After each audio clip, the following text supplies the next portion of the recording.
बच्चों, let's hello बच्चों, let's read the question. The question is saying distinguish between bacterial transformation and transduction.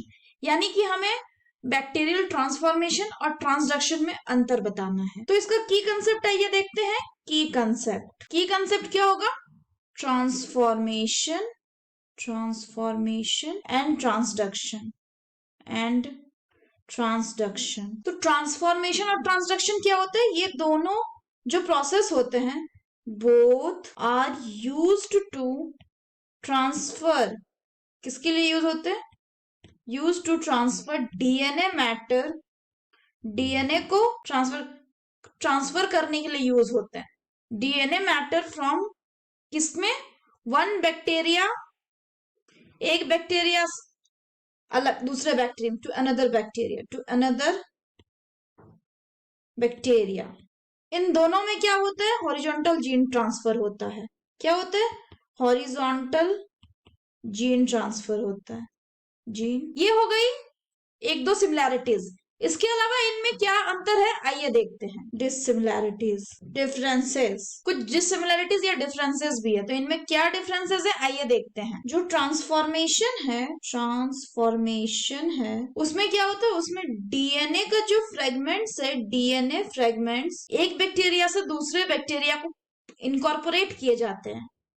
DNA fragments from one bacteria नहीं, actually bacterium होता है, bacterium singular को bacterium are passed and incorporated, और incorporate किया जाता है, incorporated into the recipient bacteria's chromosome.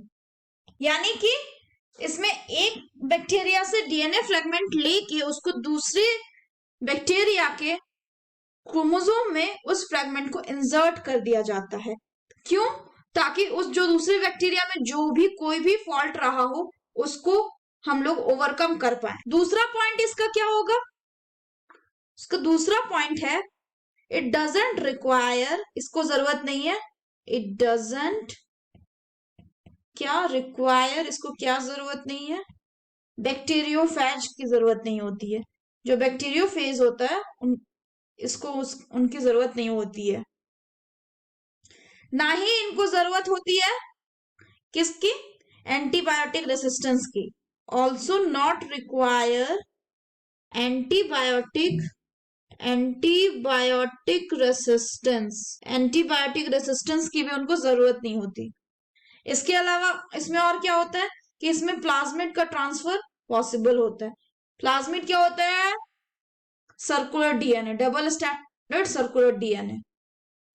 Plasmid का transfer जो होता है वो क्या होता है? वो भी पॉसिबल होता है। इसको किसने डिस्कवर किया था? इसको डिस्कवर किया था बाय ग्रिफिथ।